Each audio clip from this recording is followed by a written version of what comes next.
Salem's Darkest Secrets Revealed, Studio Microphone Emoji, Part 1, The Seeds of Fear.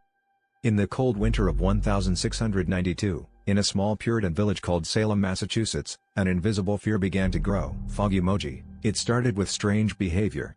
Two young girls, Betty Paris, the daughter of the local minister, and her cousin Abigail Williams, began to scream, convulse, and speak in tongues. Doctors were puzzled. They could not explain the symptoms. And so, suspicion fell on the supernatural. Witchcraft. Eye emoji. In a deeply religious society, where the devil was believed to be a constant threat, the idea of witches working for Satan was not only accepted, it was feared. Soon, the accusations began. The girls claimed they were being tormented by witches. They named 3 women. One of them was Tituba, an enslaved woman of Caribbean origin who worked in Reverend Paris's household. Under intense pressure and possible abuse, Tituba confessed. But her confession wasn't simple. She claimed there were other witches hiding in the village.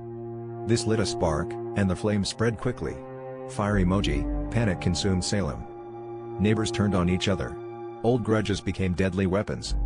People began to accuse anyone who acted differently, or had enemies. A simple dispute over land could now end in death.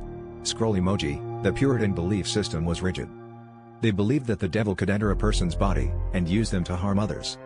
Dreams, visions, and spectral evidence, meaning, claims of seeing someone's spirit in a dream, were considered valid in court.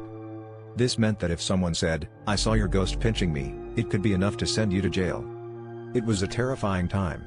Balance scale emoji. The first person to be officially tried and executed was Bridget Bishop, a woman known for wearing black clothes and running a tavern, unusual behaviors for a Puritan woman. She was hanged in June 1692. But she would not be the last. By the summer, the number of accusations had skyrocketed. Courts were overwhelmed.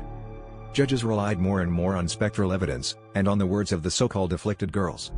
Even those who were respected in the community were not safe. Anyone could be a suspect.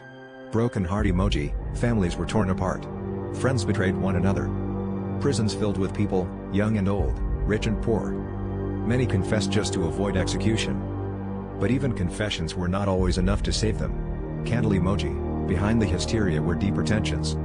Salem was a divided village, split between rich and poor, farmers and merchants, old families and new settlers. Religious tension, fear of Native American attacks, and economic hardship all helped fuel the panic. And yet, no one seemed able to stop it. The courts kept sentencing. And the hangings continued. But eventually, the tide would begin to turn. Not because the girls stopped accusing, but because the fear reached too far.